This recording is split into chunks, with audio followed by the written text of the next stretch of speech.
Vegas Neon Nights Tour! Let's go! The night it's Vegas Neon Nights Tour.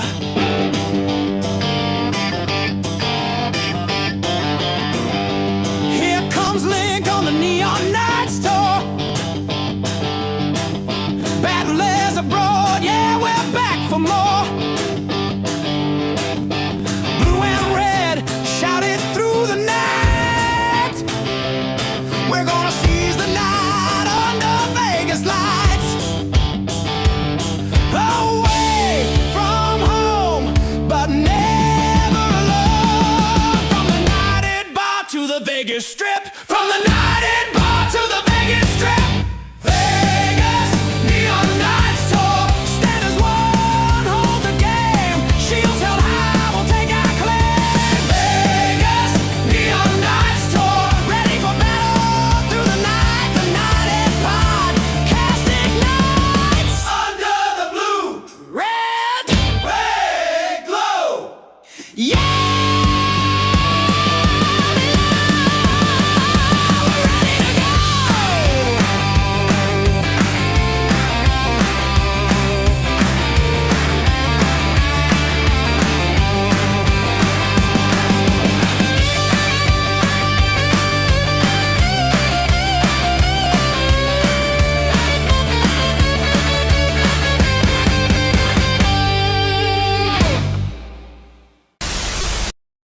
Battlers, I am back. Welcome to another episode of the United Podcast Match Rewind Edition, powered by our good mates at Audrey Energy. Now, Battlers, if your electricity bills lately have you putting you under more pressure than goal-line defensive set, well, I tell you what, it's time for you to take a look at solar. Now, Audrey Energy are local, family-owned and operated, servicing Newcastle, Lake Macquarie, the Hunter, Port Stephens, and the Central Coast. They handle solar install, battery storage, and EV chargers, and everything is done by qualified solar accredited electricians. No contractors and no pushy sales team. Every system is custom designed for your home, and they'll come out and give you a free on-site quote. How bloody good. So make sure you head across to Audra Energy, that's AUDRA solar.com.au, or call 1300 104 914 and see why the locals keep giving them 5-star reviews. Audra Solar, powering homes across the Hunter the right way. Well, Battlers, it is the dawn of a new era. That's right. The dust has well and truly settled on season 2025, and haven't there been some huge arrivals to our club? Not only have we got a new coach in Justin Holbrook, we got the brand new coaching rank. We now have the man that has been destined to give us a decade of dominance, Dylan Brown. And who else has arrived back? Our skipper, Kalen Ponga, our boy Razor Sharp, and Dylan Lucas, after a long-awaited return to watch them play some rugby league football. But as cruel as the rugby league gods can be, they blessed us with a gift, Battlers, and that gift was playing some bloody beautiful rugby league football at Allegiant Stadium last week. And boy, oh boy, didn't we need it after the ride we went on last year. Now, Newcastle Knights obviously defeating, abolishing this North Queensland Cowboys, 28 points to 18. A team that was averaging only 14 points a season last year, double that in their first outing. So we have plenty to talk about, plenty to sink our teeth into. So let's take a look at the Justin Holbrook outlook for this round. Let's go, Battlers. All right. Now, Battlers, if you can, please do so. Make sure you like, follow, subscribe on all your social media platforms. It goes a long way to help Lou and I here at the United grow, get more Battlers into the fold. All right. Keep saying it. We're like social media herpes. We're everywhere. You can't get rid of us. You might as well follow us. So if you could do that for us, that would be greatly appreciated. Well, I think it's time for our brand new segment, Lou. Let's hit it.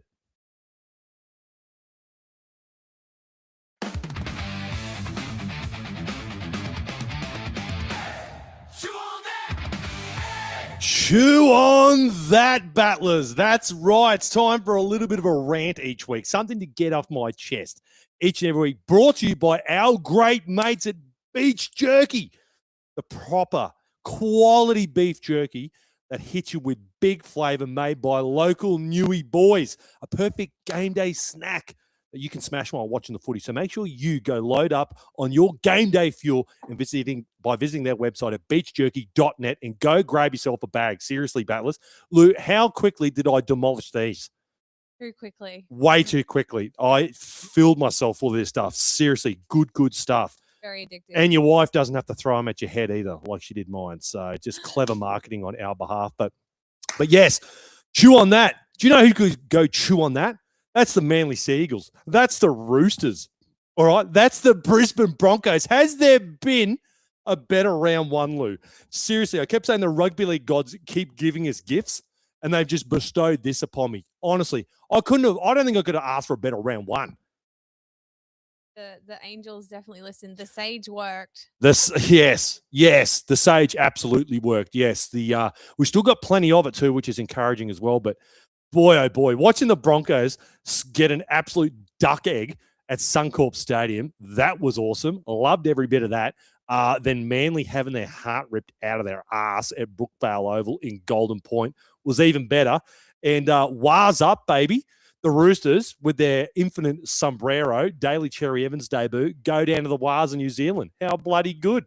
And the Newcastle Knights get the first win of the season. Hey?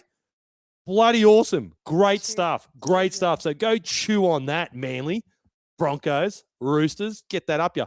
Actually, do we have an update? Did the Dolphins win? I think all Queensland, we might have struck out. We were very busy putting all this together, battlers, so I didn't see that. The Rabbitohs got up? Oh, so no Queensland teams won either. So go chew on that, Queensland. It was 30-40. 30-40. Oh, there you go. High scoring affair, but the Rabbitohs got it done. Very good. Very good. So, yeah, chew on that. Brought to you by our brand new sponsors at Beach Jerky, guys. So, seriously, get around the stuff. It's very, very good. All right, battlers, if you do want to support us here at the United, you can do so by signing up to become a Patreon member. And we've got 3 tiers just for you because you know what? Last year was a bloody hard, tough carry. And we kept turning up day in, day out, week in, week out for you, delivering quality content, better content. Go find me better content, right, from a couple of creators for their club. All right. Good luck. All right. So if you do want to support us here, you can do so for as little as $5 per month. All right. $5 per month. Now, look, if you do want to join the exclusive Club Nitanium Discord, all right, if you want to get the keys into that castle, $10 a month, baby, become a knight. Come on in. All right. Come on in. But those of you hardcore, you're hardcore, the competitive type. You got a bit of Joey Johns about you, right? And you want to win. All right. You're a winner. You think you're a bit of a goer and you want to go against Brody Kay, the inaugural winner. Well, I'll tell you what, if you want to get your hands on the 2026 Lock It In Championship belt brought to you by our great mates at Grain Fed Brewery. And I'm telling you, Buzz, look at this. All right. This is like proper Nitanium leather kind of gear. There's no cheap stuff. All right. All the way from the United States. Got tariff out the ass for getting this in the country. All right. But anyways, if you want to go in the running, all right, you're going to join the Lock It In competition and get the keys into that. Well, you're going to become an immortal for $25 per month, and you're going to go in the running. I'll tell you what, I think Brody fancies himself as a very good chance of going back to back. So if you reckon you can give it to Brody, I'll tell you what, don't worry. If you missed the first week, that's all right. Trust me, when I was tallying up last year's comp, it chopped and changed so often. All right, you can have a really great week and just blow the competition apart. All right, so don't stress. You want to come and join the comp, you want to get your hands on the belt, sign up as Immortal for $25 per month. All right, battlers, let's take a look at what's been happening around the Knights this week. It's United News. Oh, what a jingle. That'll get stuck in your head. We sing that around the bloody house all week, right? Absolutely. Great tune. All right, let's kick it off. Let's get a bit of the bad news out of the road. Unfortunately, our boy Razor Sharp only played a 25 minutes at Allegiant Stadium. He was absolutely electric. Trust me, we're going to be talking plenty of Fletcher Sharp later in the show. But unfortunately, our boy suffered a PCL injury. And I can tell you now, do you know the only down part of my trip, my only down part of the Neon Knights tour was the when my heart sunk into my ass thinking, Jesus, have we just witnessed Fletcher Sharp do an ACL in America? Luckily, that wasn't the case. We got off very, very lightly. So Fletch expected to be back between 2 and 3 weeks. Obviously, we had the bye this week, which is really, really fortuitous for us. So hopefully, maybe, probably, if you're a betting man, that home game, the first home game in a couple of weeks, we should have our boy Razor Sharp back. But yes, certainly a very good outcome from the scenes that we saw. We thought the absolute worst. It sort of screamed of an ACL. But yes, so keep your eyes peeled for that. Didn't we actually get some mail from a battler? Say they spotted him at like a soccer tournament or something, and he was walking around fine, right? Yeah. What's that?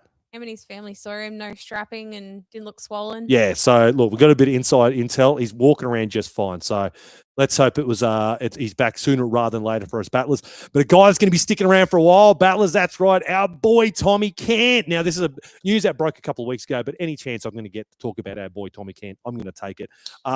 After such stellar performances in the trial matches, I tell you what, he's walked into the building, and there you go, battler. 2028 contract extension, keeping him at the club. I had the absolute pleasure of meeting Tommy Cant's parents at Fremont Street. And yes, the Perth Bears wanted our boy Tommy so bad. Mal Meninga, seriously, they're going to about to put an AVO on him. Would not leave the Cants alone, but there, no chance. He wasn't going to go anywhere.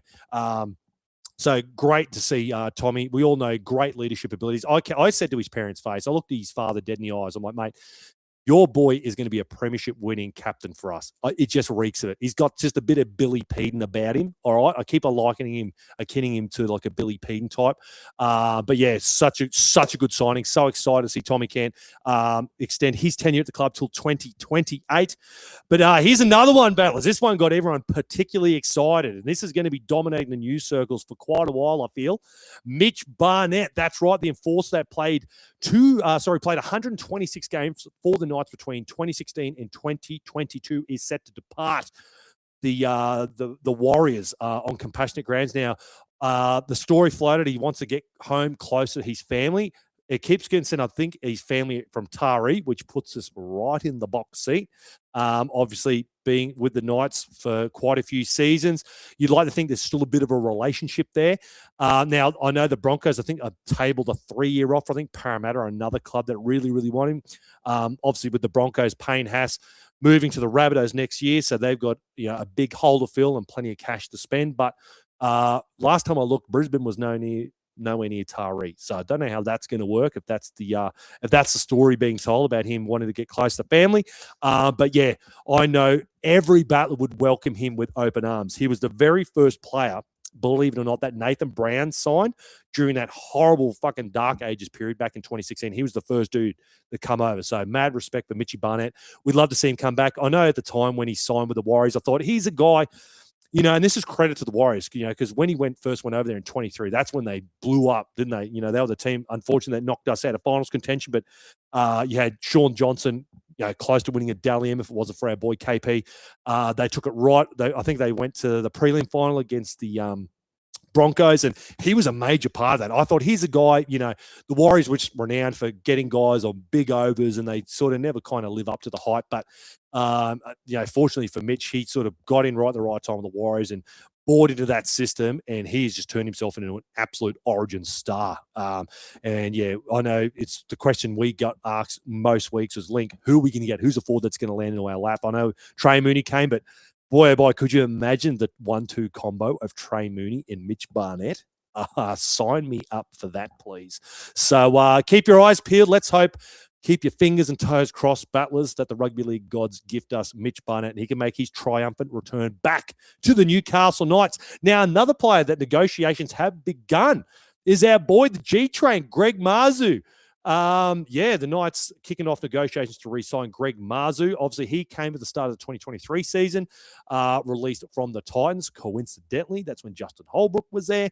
But yeah, this is great signs. Obviously, he has come a long, long way. He was another player that looked absolutely astounding. We'll be talking about Greg Marzhew later on in the game review. But Unfortunately, it looks like he will probably have to take a bit of a haircut if he is going to stay at the Knights. But look, let's hope he does.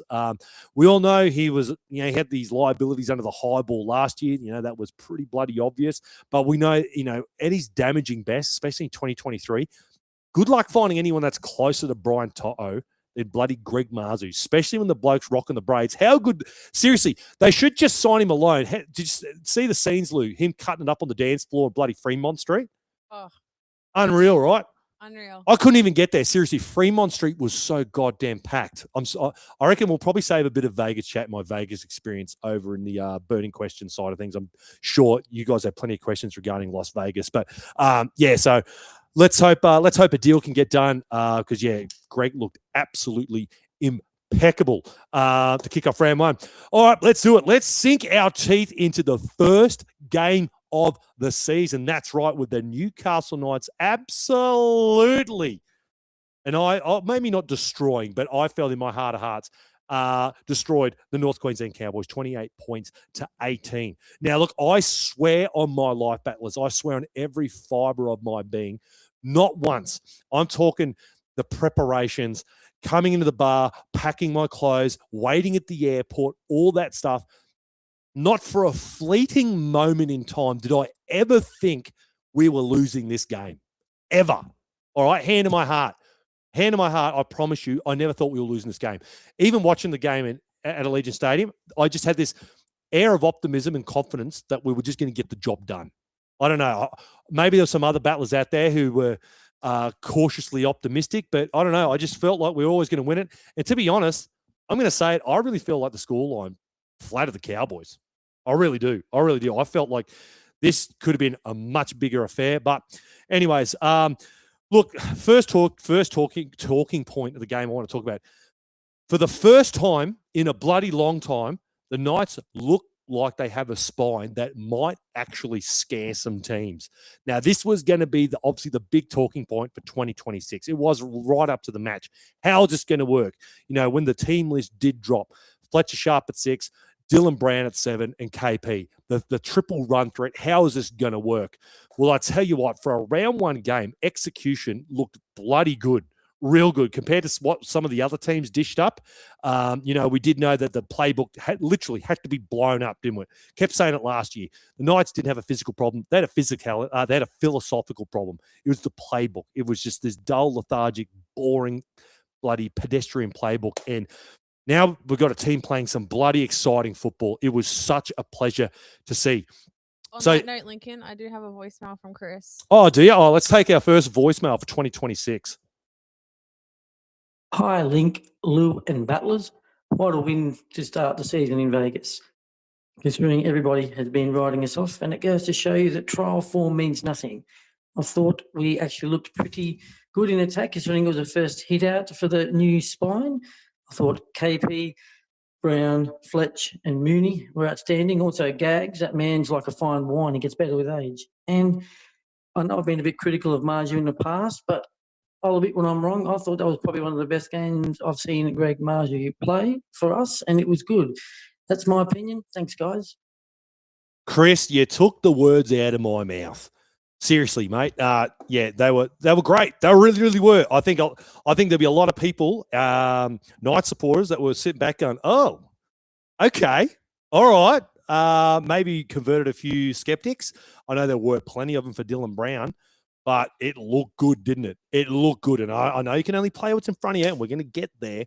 But yeah, what more can you ask? What more can you ask? Now, look, the Cowboys gifted us plenty of opportunities. I know at the start of that game, we were dominating the field position. I know they had some really poor errors. I think a short dropout, they muffed that one out in the full. Jake Clifford kicks it too hard out in the full. I think Jason Tomalolo, shitty offload, challenged it. It was crap.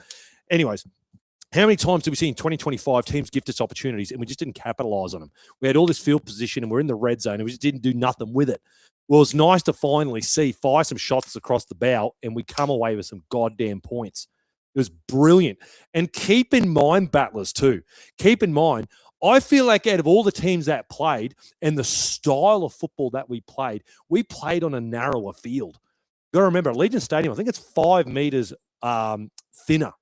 So we would have had a bit more space to play with. And I feel like maybe there's a try or two. I know Dominic Young probably scores first points of the game, had the field a bit wider. So I think that heavily plays in our favour as well. But no, you took the words out of my mouth, mate. Fletcher Sharp, like seriously, could this be the first game where a bloke could win 3 Dally M points after only playing 25 minutes of a football game? Boy, oh boy, I'm going to circle back to Fletch because I want to do a whole deep dive into Fletcher Sharp. But yeah, no, it was very pleasing to see, obviously, Kalen Ponga. Here's another guy, Kalen Ponga. I don't understand why. When he's been absent from the game through injury, I don't understand why so many people what's the word? Downgrade him or kind of forget him or just forget what an elite level footballer Kalen Ponga actually is. He just came back and proved why. He's like the tippity top, absolute like elite talent. Seeing him in some of the shape he was running with Dylan Brown. Lou, seriously, how many times had to pause the bloody screen every time Dylan Brown threw the ball to Kalen Ponga? It was fucking poetry.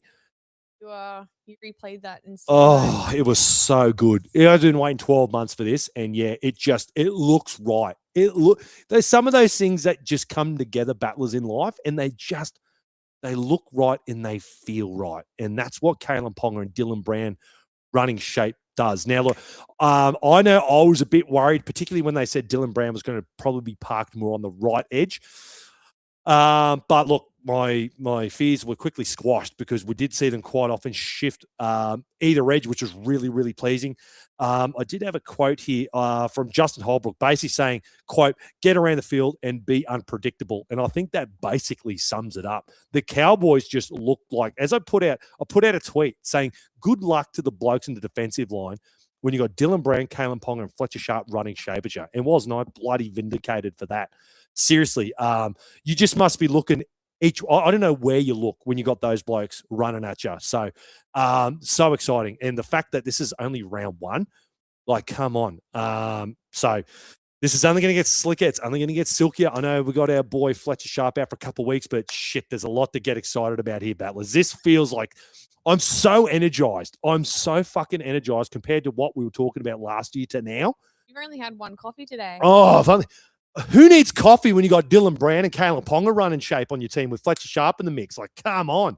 But seriously, but anyways, so yeah, huge kudos, obviously, too, to Stephen Hale. He was the guy that came across from the Sea Eagles. Obviously, he's been an integral part of the attack as well. So whatever he's been doing, the boys are executing. You're looking at it, unlike what we saw from the Cowboys, complete opposite.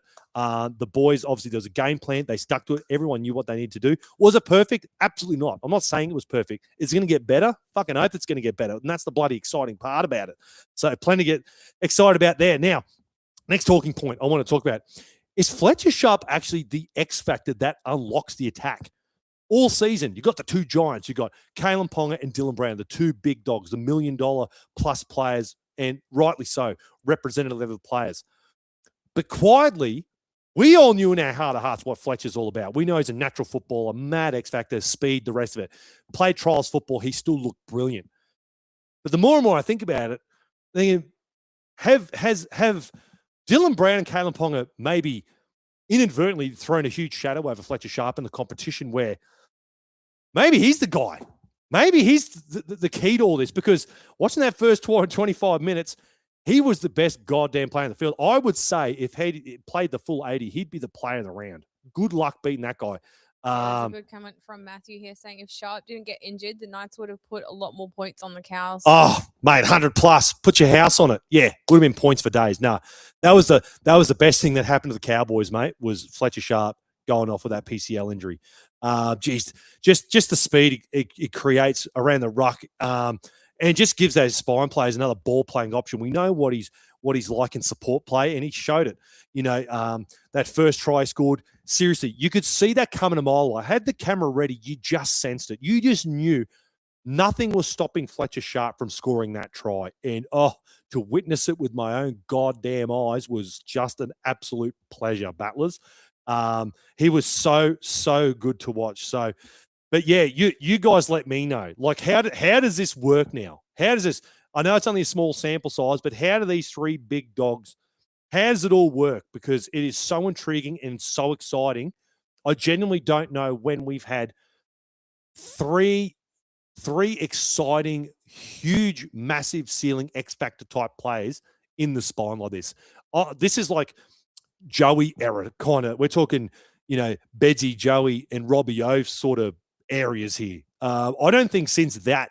I don't know. Am I smoking crack? Justin said it's the Cessnock Goanna magic and that majestic mullet that we've been missing. Oh, mate, I tell you what, the goeies come through for us every now and then, don't they? When we need them, they give us one. I don't know. Fletch, the next immortal. Could be. All right. Now, the next guy, Dylan Brown, the man of the hour. The guy that I had a Valentine's date with. Now, Dylan Brown. Dylan Brown didn't dominate the highlight reels battlers, but I tell you what, he looked like a guy that could steer a bloody team around. All right. I was really impressed with how steady Brown looked. Now, look, did he have the big highlight package game like we saw in the Pac Championships? No, he didn't. And I didn't think Dill had to. And the fact that he had an understated game that he did in the controlling fashion that he did, and we performed the way we did, and how he placed himself in the team speaks absolute volumes to the quality footballer that we do have in Dylan Brown. The fact that he was doing the things that we're doing, a lot of people I don't think would have ever thought, and I think a lot of Parramatta supporters, they're out there, I've fucking seen them, would be saying, oh, no, he can't do it. He can't do this. He can't steer his team around. He can't play 7. Well, he's got 2 absolute fucking throbbers in Kalen Ponga and Fletcher Sharp running around.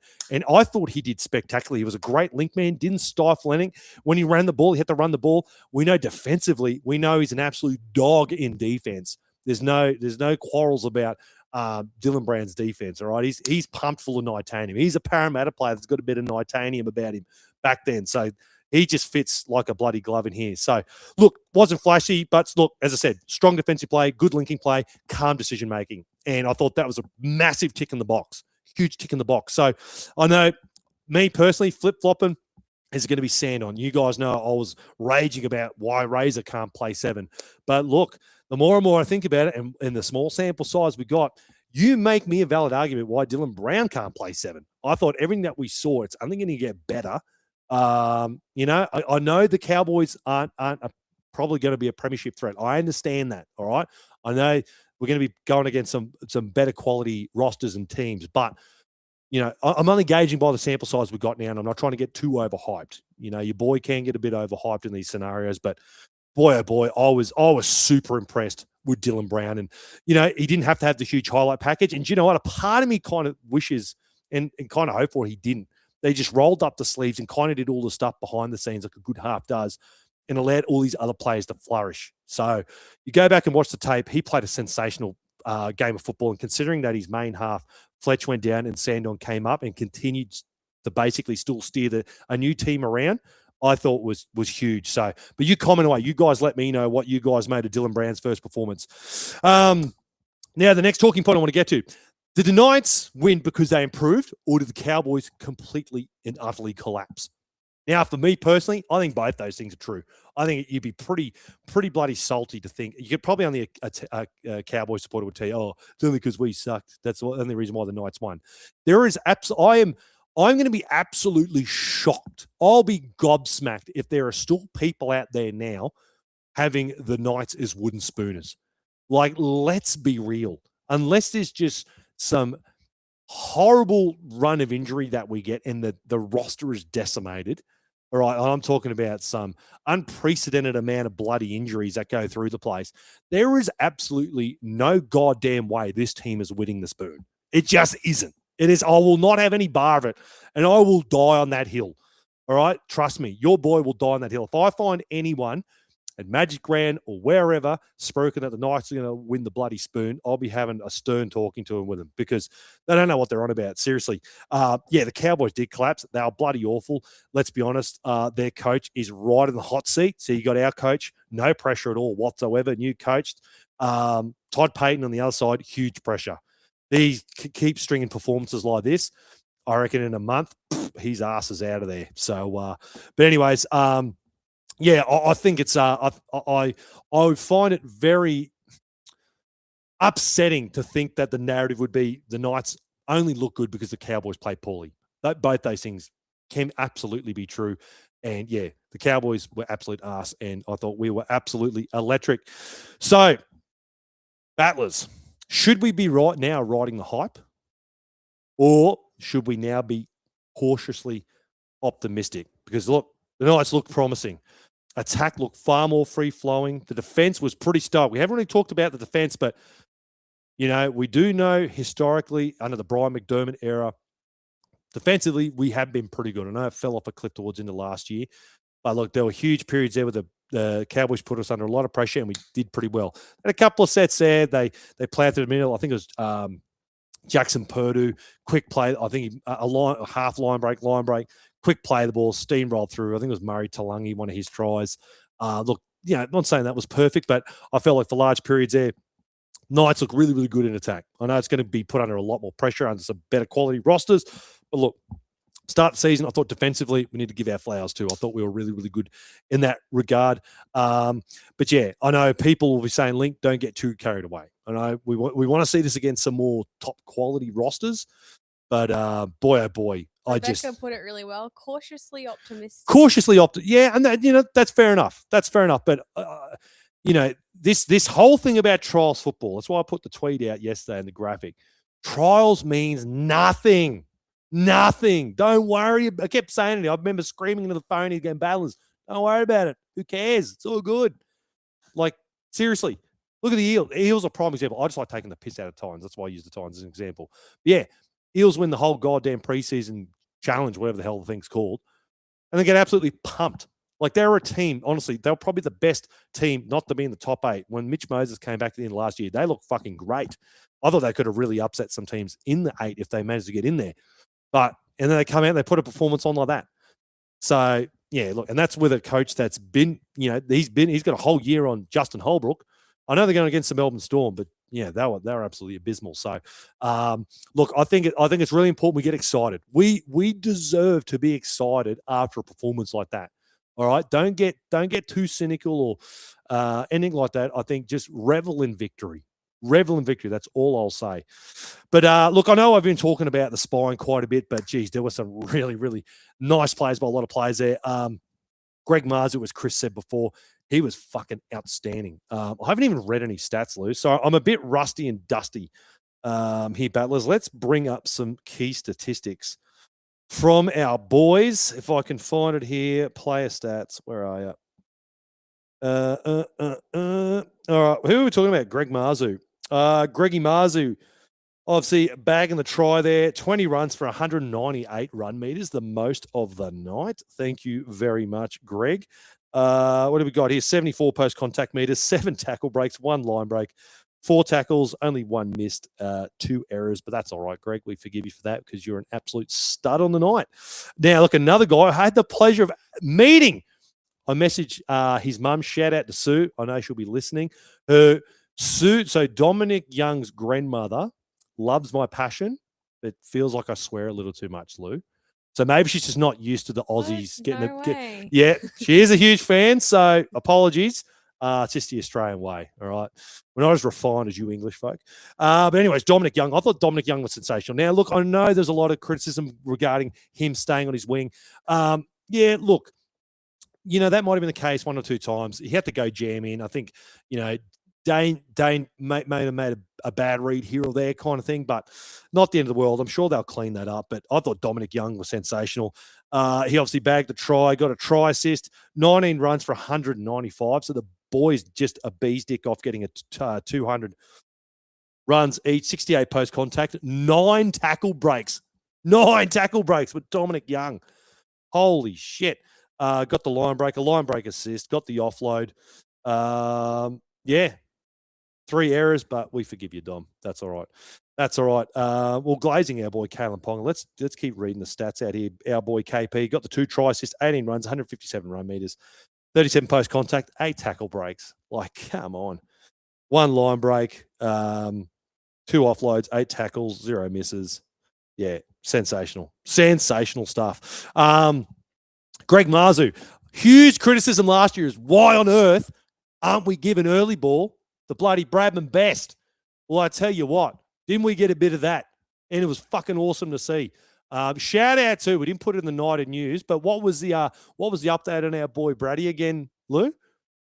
He proposed to his partner Kayla. There you go. Shout out to the what do you call them? Newly engaged. Yeah, Justin Newly wrote, engaged. massive congrats to Brad and Bess. Asked his missus to marry him, and she said yes. He posted some pics on Instagram. Oh, lovely stuff, hey? Well, I know Love is in the air. folks are up here in Ipswich. Could we see an Ipswich wedding?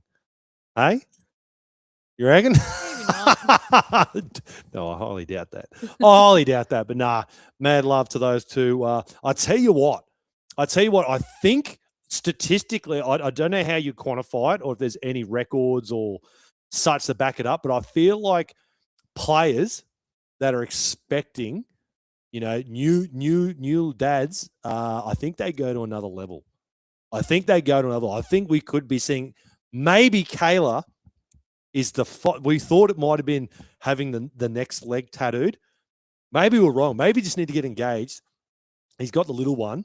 Let's go. Maybe we just see a whole new Brady Best now. Family man Bradman Best is just going to tear shit up. Dad mode. Dad mode best. Dad mode best. That's his nickname. Dad mode best. That's the one. He was absolutely sensational. Just so glad. Justin Holbrook. Oh, thank the Lords. Early board of Bradman Best. Such good stuff. Let's go to the forwards. Another big dog. Trey Mooney. Seriously, how good was this bloke? Burst onto the scene. What an absolutely stellar debut. I love everything about Trey. Did you see the footage of him shadow boxing? I think it was in his bloody motel room or something. And did you see, Lou, someone put in the Club Nitanium Discord about a stink between him and Clint Gutherson? What was it? Someone put a comment about what that was. I didn't see that, sorry. So I swear Carly put it in there. If someone knows about it, drop a comment. But apparently there was a thing. Security had to get involved between Trey Mooney and bloody Clint Gutherson. So luckily for Clint, there was security around because, I would want to be Clint Gutherson pissing off the big dog team money. Rewarded with a late try that sealed the deal for the Newcastle Knights. Again, how often we had to answer the question here. Link, who is going to be the forward? We need a forward. Who is it? And then Trey lands into our lap and, he was stuck behind the best forward pack in the league. Let's be honest. Kept saying it. Horsburgh, Tarpanay, Papali'i, the likes, just couldn't find a way in with the Raiders. So great apprenticeship. He was absolutely killing it in Cup. He is ready. He's knocked down the door. We've given him the start. I thought he was absolutely sensational. Let's read out Trey Mooney's stats on his debut. What do we got here? For 49 minutes, obviously bagged that last try of the game. 13 hit-ups for 132 of the best, 43 post-contact meters, 2 tackle breaks. He's obviously got the line break there, 3 offloads, 33 tackles, only 2 missed. And the one error, that was a critical error that came just after scoring points. Anyways, happy. It's bit of rust, baby. Bit of rust. All good. Don't sweat it. But shit, he looked fucking good in red and blue. Trey Mooney. Loving every bit of that. Much like I think I said it on the Night's Watch. When you have, when you got an old dog and you get it a puppy and it kind of rejuvenates the old dog. I feel like that's what Trey Mooney's going to be for JSAF. I thought JSAF was fucking great. Great. The Danny Badiris medalist last season. None of us called it, but it is what it is. So congratulations again, JSAF, for that one. But I was really impressed with Jacob Saifidi. We need more of that from JSAF. We know we got it in him. We just don't see it enough. So look, if Trey can be the guy, the young pup that energizes the old dog, fucking let's go. How what would Jacob Saifidi be? I feel like calling him old's wrong, but he's been around a minute. Didn't he debut in 16 or something? What would that be? Shit, he'd be getting close to 30, wouldn't he? Jacob Saifidi, now I think about it. Anyways, getting off topic there. Now, another guy, I touched on a little earlier, Sandon Smith. Obviously, with the Fletcher Sharp going off, he was absolutely electric.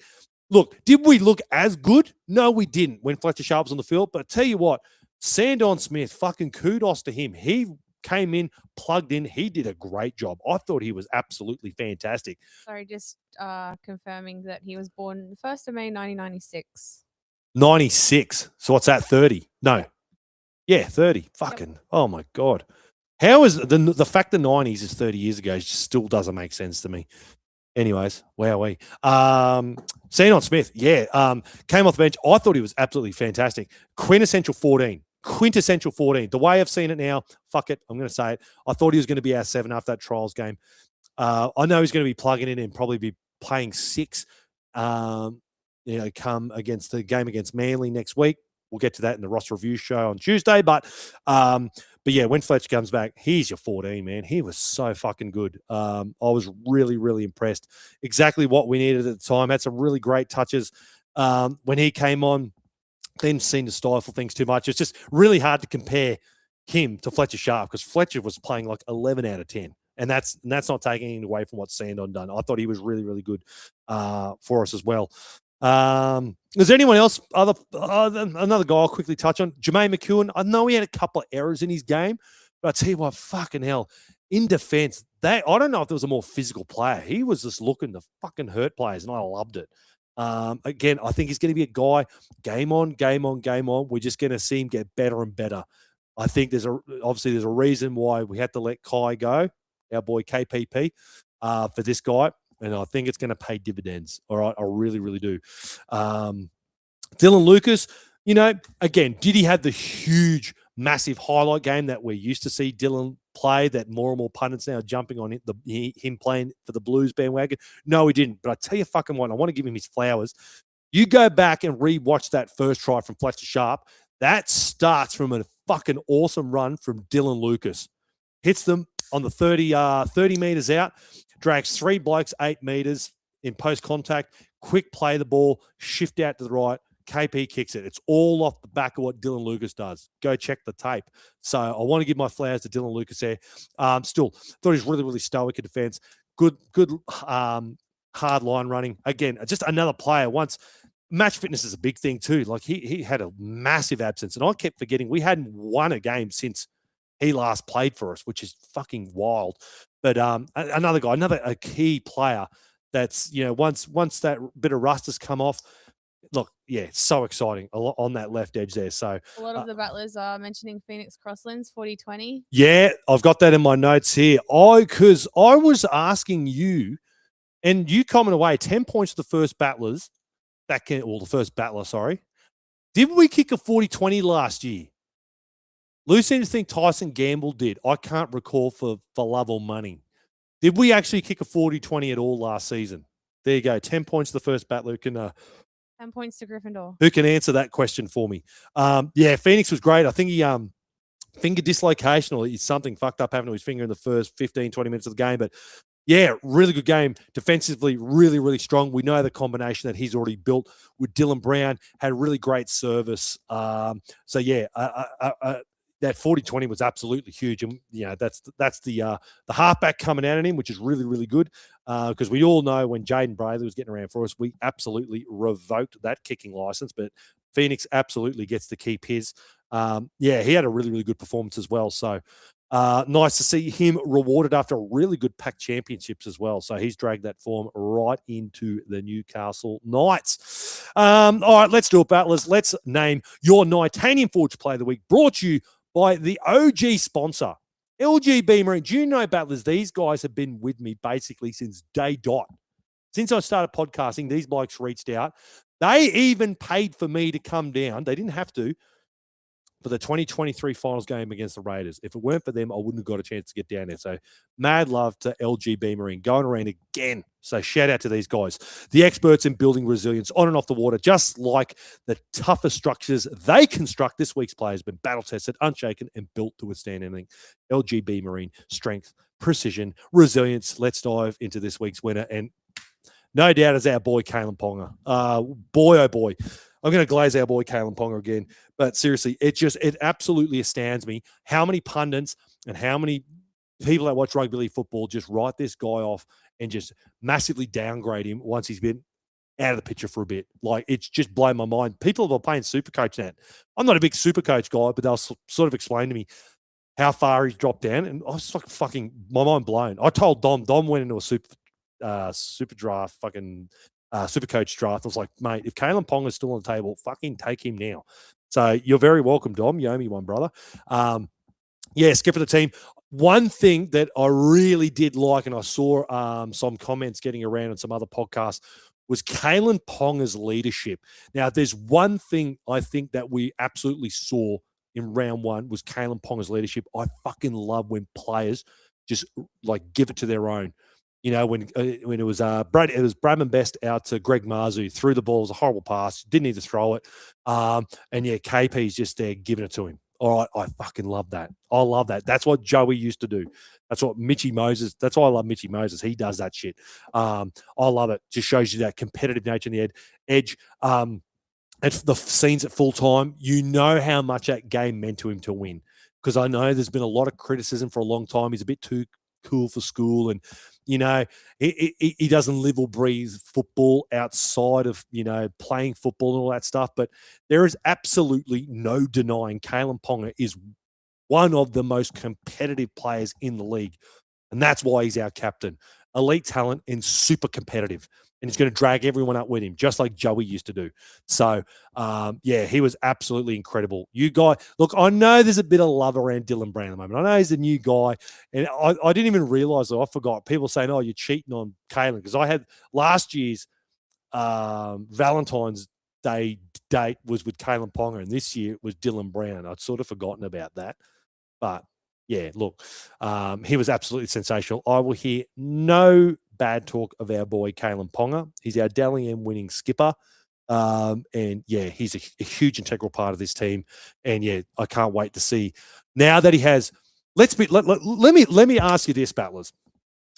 Honestly, if you're Kalen Ponga and someone would ask you, what's the best spine since 2018, since he came to the club? Right? Of all those seasons, what's the best spine, the best players you've had to play with? I guarantee you he'll say this year. This year. What I'm trying to think. So the closest, so when he came to the club, what did he have? He had Mitch Pearce, who do we? Connor Watson at 6, Slade Griffin at 9. And then I'm trying to think of the years after that. Like, yeah. They just can't. They honestly just can't be. If you can name me a better one since 2018 to now, but I can't find one. And honestly, that comes even remotely close to having the guy that should have won the Golden Boot and a fucking absolute future immortal god in Fletcher Sharp, the Cessnock Goanna. Yeah, I'm struggling. And you know, Kiwi International, bloody Phoenix Crossland. I'm struggling to think of a better spine that Kalen Ponga has had at his disposal. I think this is the year. And he's reaching that prime age as well. So we all know what he did in 2023. Now he's got high caliber players around him as well. So, anyways, all right, let's take a look at my Paycat players of the week, brought to you by Paycat. Payroll made easy by a crew from Newey who know their stuff, whether you're paying the boys on a construction site or sorting out that tricky Shads award for your NDIS biz. Paycat makes it dead easy, baby. They back hundreds of businesses and even help an NRL club keep their payroll running smooth. You can do payroll yourself or have the Paycat team do it for you. Either way, you'll have more time to crack a cold one and watch the Newcastle Knights fucking pump the next football team they play. Let's take a look at some blokes who earned their pay. And yes, I'm absolutely with you. 3 points I'm giving to Kalen Ponga. Need I say any more? I love glazing Kalen. Maybe I need to do a whole episode just glazing him. But anyways, he gets my 3 points. 2 points, Fletcher Sharp. And I can guarantee you, had that man played 80 minutes, I'd probably give him all 6 points. He was so fucking good. Fletcher Sharp, just such a pity that we didn't get to witness a full 80 minutes. But the fact that so many people, I reckon he would have got Dally M points, but so many people still had votes for him over Kalen. And didn't even barely played a quarter of the football game is absolutely wild. So, you know, he's in for a massive year. And I couldn't go past our boy Trey Mooney. Now, look, I know there's probably a handful of guys, you know, Greggy Marzu, Brady, that could have got this, but I couldn't pass the big guy.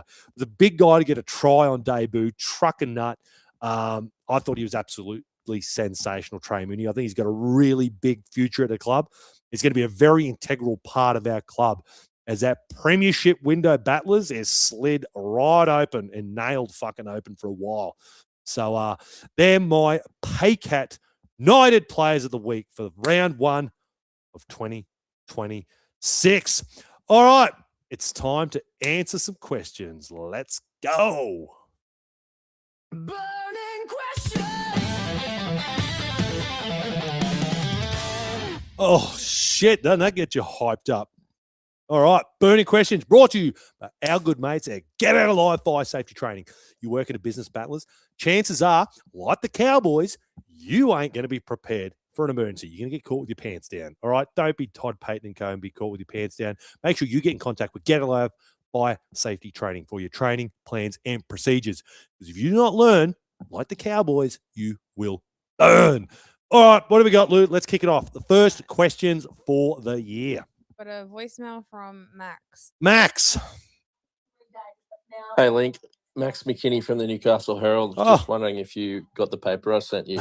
Oh, Max. I had the pleasure of finally meeting Max. Now, I've got to admit, I met Max not knowing who Max was, shook his hand and at Resorts World and had a good time and whatnot.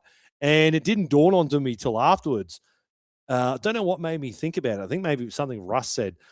And I was like, oh, fuck, are you Max McKinney?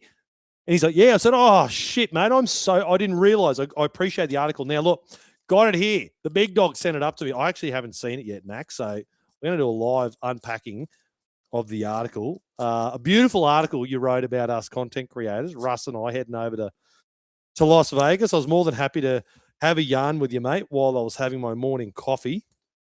If I can find what page, oh shit, what page are you on? I don't want to rip the pages here. What do we got? Oh shit, here we got Russ. The amount of fucking times I got called Russ and Russ got called me. Greatest compliment he ever got paid. Where are we? Oh no, have I been stitched up here? Is it only Russ? Oh no.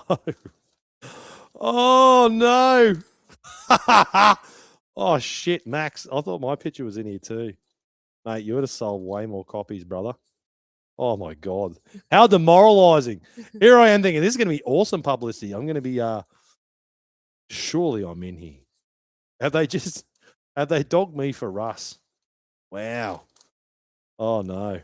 Max. So I'm scrolling through the Newcastle Herald. Oh, they have to. Oh no. While you're looking, I'll play another voicemail. All right, you do that. Oh no, I'm here. The footy's back. And what a win we started that off with. What a game to watch. Clunky in bits, given that it's the first time many of the players have played together. But the signs are there. If we can keep Fletcher Sharp nice and healthy, I think he's actually more important on the field than KP, to be honest. Because Sharp brings that spark. He seems to bring this spark that we've been missing for so long. But yeah, it's such a beautiful way to start the season with a win. But even better, the United's back and the match review show's back. Can't wait to get into it. Glad you're back home safely. And I hope you and the battlers that went over to Vegas had a great time. And yeah, looking forward to hearing all about it. Oh, cheers, Justin. Thanks, mate. Yeah, well, you make a very good point about Fletcher Sharp. That's why I asked the question before, mate. Is he the actual X factor? Is he the key now to this offense? And I think that's a very valid question. You comment away. You guys let me know. Now, I thought I might have been missed, but no, here I am. But my head's fucking halfway on the page here. But I'm in the Newcastle Herald. There's another little picture of me, but we had a good time, Russ and I. We don't get to catch up enough. The only time we do is fucking in another country, believe it or not. But nah, thanks, mate. It's good to be back.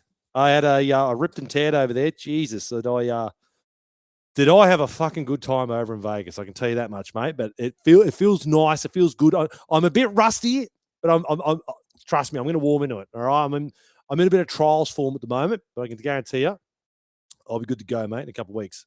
All right, what else we got, Lou? All right, another voicemail from Nick. Good evening, Lincoln and Lou. How are we, the United people and the Battlers?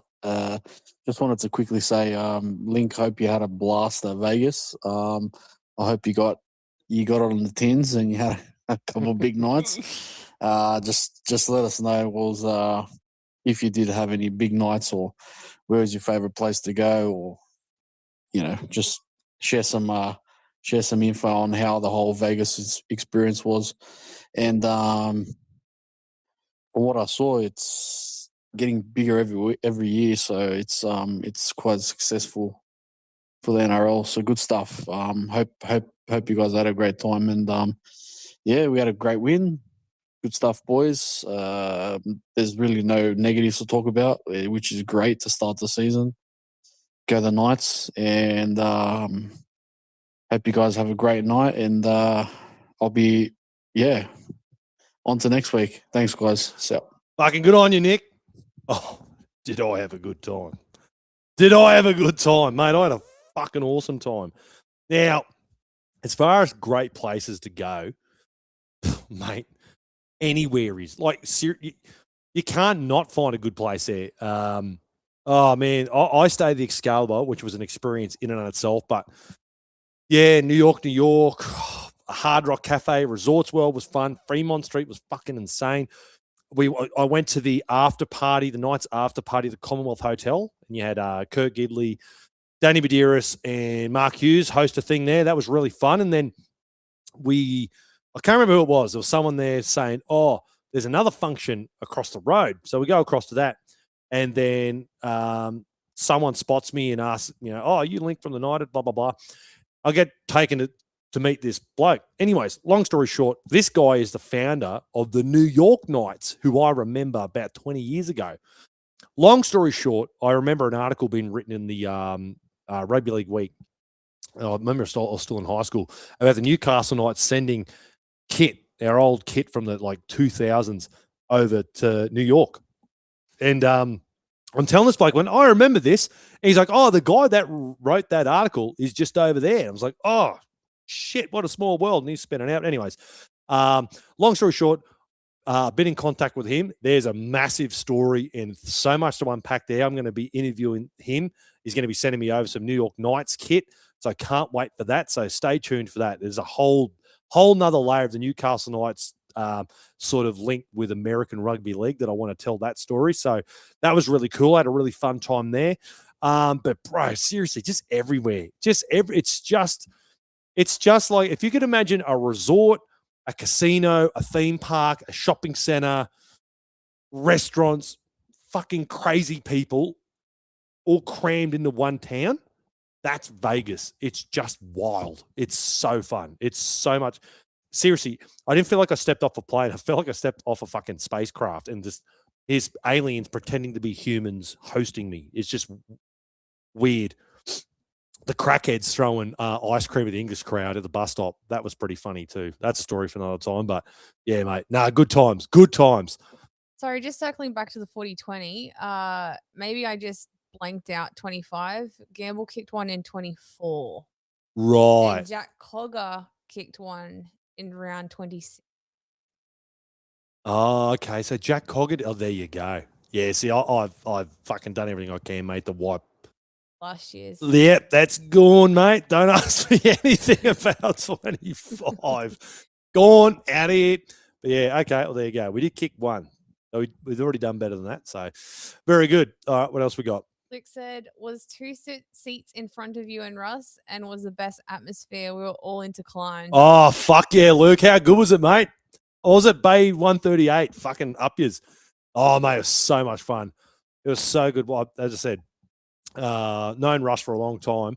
But yeah, we got a chance to bump into each other in 23 during that big finals game. But yeah, we can just never seem, if I'm coming down, he's elsewhere, or bloody vice versa. But fuck, man, it was so much fun. Shout out to, if you haven't done so already, I'm going to give a shout out to the boys at Just Mates, Jude over there. Fucking awesome lads. The Knights are planning on doing some stuff with them also. So go follow Just Mates on Instagram or Facebook. Fucking great bunch of blokes. Kyle Hunter, also big tourism kind of guy, does big travel vlogs. The Knights got him over as well. Fucking awesome bunch of blokes. The Knights are stacked with the best fucking creators. Seriously, the rest of them are fucking lame compared to us.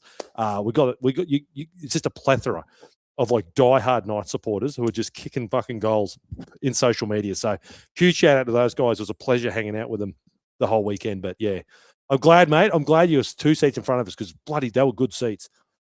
Christopher's asked, apart from the Knights win, what was the best Vegas experience you had? Oh, shit. Man, I don't know. Because that was the first time I've been to the US. It was just like this collective, just this, not like maybe like a single experience. It was just, I'm not a big travel guy. Like, I've seriously left the country once before, or 2 times before, sorry, to go to New Zealand.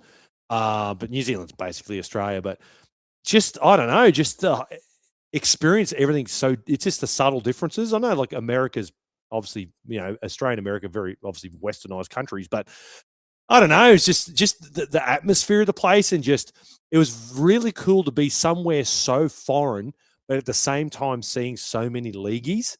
Like seriously, everywhere you went down the strip, you saw someone in some jersey, like whether it was the English or Australians or whatever. That it really does take over Vegas. It's not like you go into Vegas and you just don't see any leagueies. Like they're fucking everywhere. Everyone's wearing their jerseys. It's like Magic Round, but in Vegas. It was just a unique experience, mate. Just everything about it was just, from getting fucking mad piss at 7-Eleven for like $7 US, but then go in the casino and you're drinking a Budweiser for like fucking what, nearly 30, $40 Australian or whatever it was. It's just insane. I've never seen such expensive and cheap alcohol in my life. And just anything goes. Like, no, it's just, and I know you were worried, Lou, about fucking pickpocketers or I don't know, me getting mugged or something, but truly Drugged. there was no dickheads. I didn't see any dickheads. I barely saw a security guard. I can guarantee obviously they're there, but I never saw any fights, nothing. It was just, if that's keeping you from going, like, trust me, I know, I think they conceal guns over there, but I didn't, I don't know. It felt fine. I had a great time. I didn't feel like I couldn't go anywhere. I know there's probably other parts of once you go off the beaten track, you might want to go, but everywhere I went was great. Everyone was having a good time. No dickheads. Had a couple of shit coffees, which, sucks when you're paying nearly over $10 Australian for them. But anyways, it was great, mate. It was fucking awesome. Such a good time. Matthew asked, what was the place you had pizza for breakfast? That was Vegas? MGM. I don't know. I was craving like bacon and eggs. I just gave up on that. I'm thinking I'm not going to get that. So this big New York pizzeria place. Seriously, that's the funny thing. Like, you can go to, I was FaceTiming you, Lou, and I was exploring, and you just turn a corner and it's just the most random shit everywhere. Yeah, it's like, oh, okay. Like, is this some random ass store selling fucking God knows what? It's just weird. It's like it's like The Sims, if you could just make the most random fucking place with just fun shit everywhere. That's just Vegas. It's just weird. And it just never stops. Doesn't matter what time of day you get up. Everything's the same. It doesn't matter. It's seriously, time does not matter in that place. If you got up and went for a walk at 1 a.m., it's basically the same as you fucking get there at 1 in the afternoon or whatever. It's just, I had the stupid question because I was told to get these buses, and I met this really cool bus driver, and I was having a good talk to him about rugby league.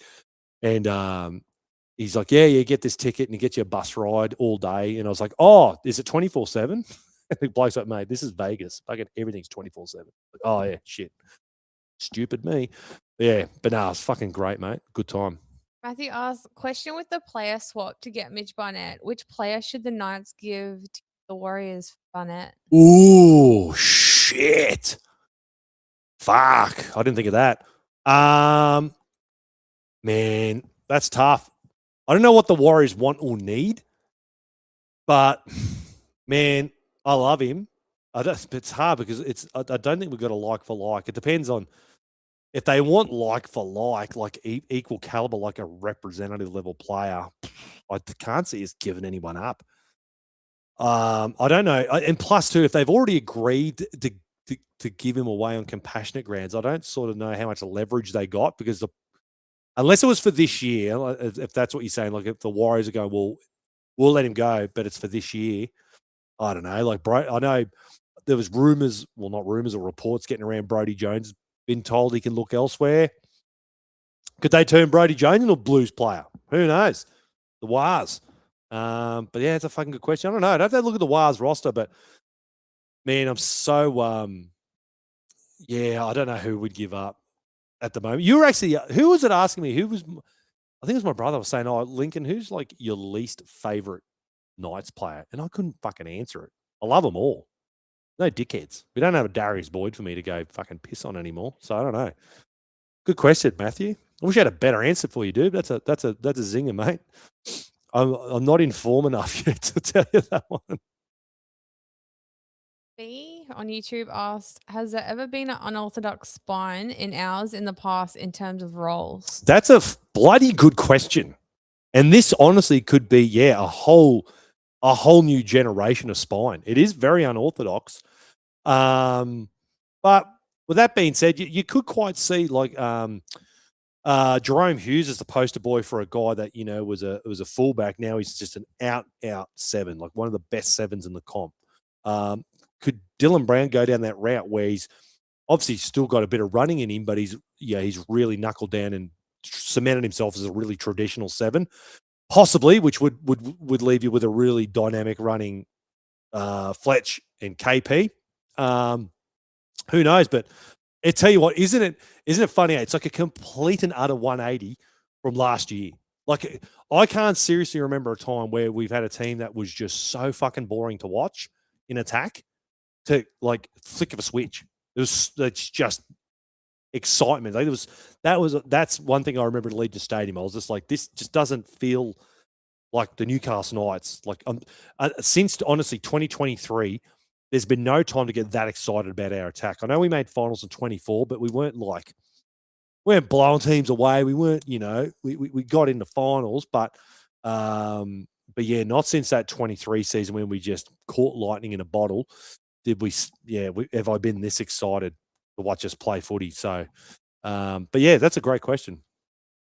Hayden on YouTube said, congrats, bro. Whilst fan here, I was in your live after Leka broke your hearts. Just want to say that you're looking good, bro. Possible Kiwi spine. Oh, thanks, mate. Yeah, fuck, what a low light that was. Sit my ass right down there. That fucking stung. That stung. Yeah, shit. I tried to forget that night. God damn it.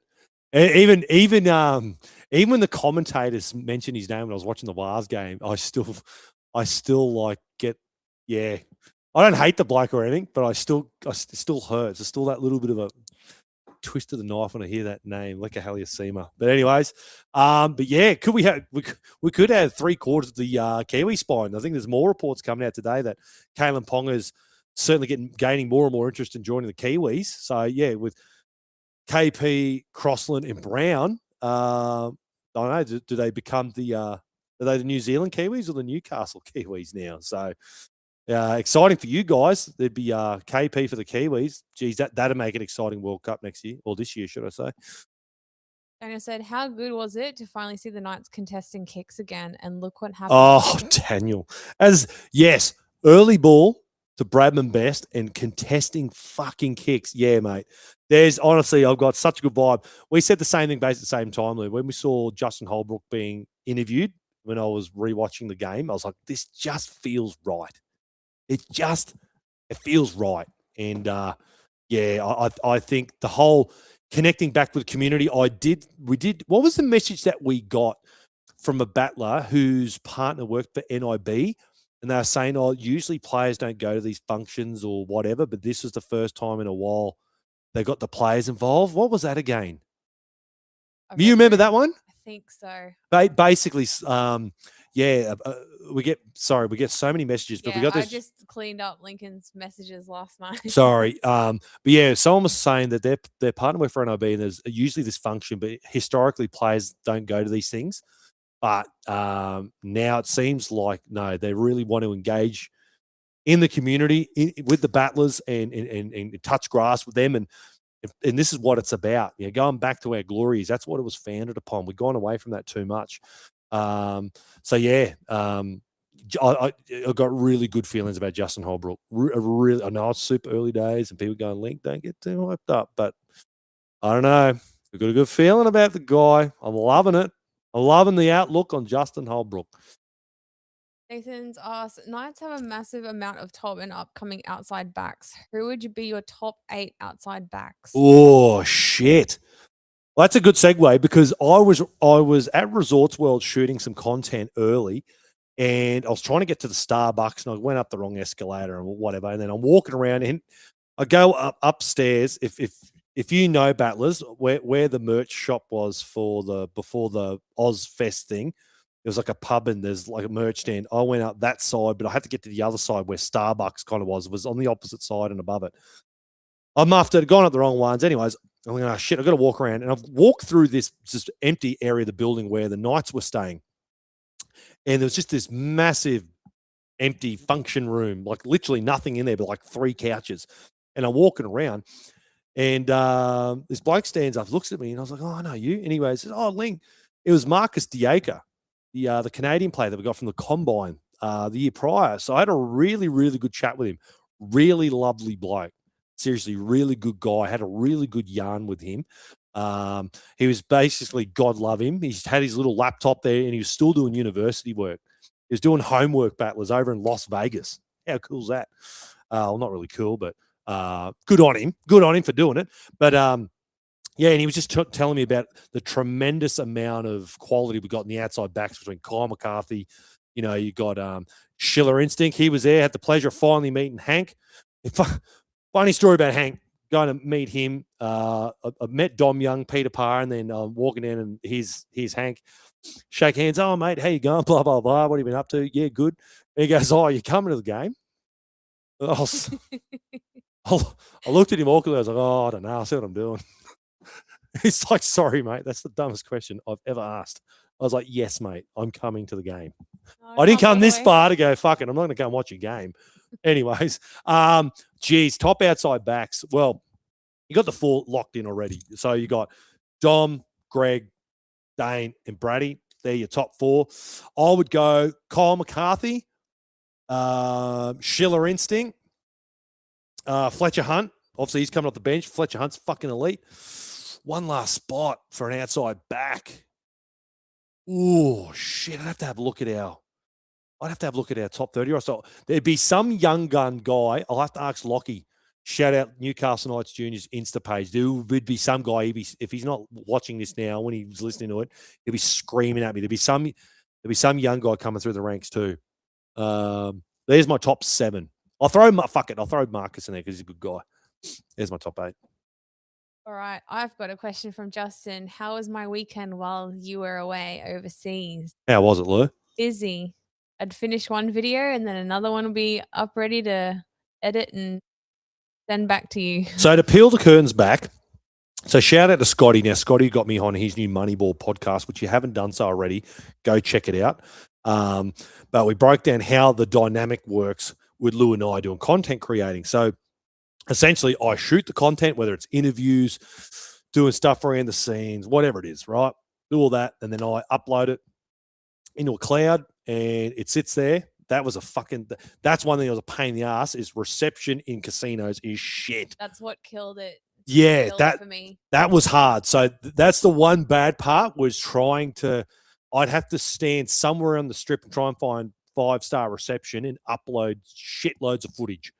So I'd be just standing there like a dickhead somewhere. I'd just try and find somewhere good, and I'd just sit there uploading everything. But that's how the dynamic worked. I'd just literally upload everything, go to bed, and then wake up and Lou's edited something up. And that's how we tried the best with the itinerary. We tried to come up with a plan, but it's hard to plan. Like some things we did on the fly, some things would just pop up, or We were planning on doing live.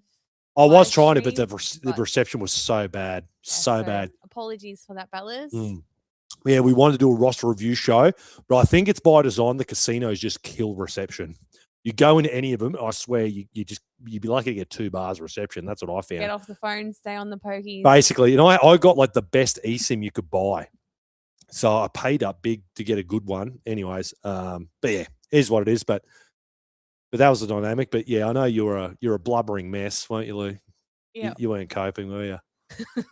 No, I was not coping with you away. Yeah, sure.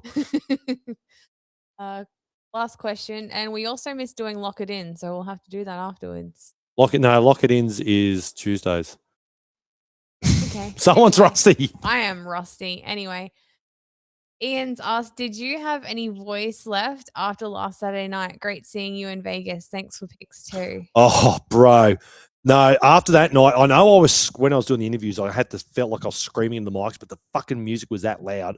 And I didn't want to, have all these people, Kurt Gidley or the American battlers or some of the other battlers I was hanging with, to get on there and I'd interview them and they couldn't hear a goddamn thing because the music was absolutely blaring.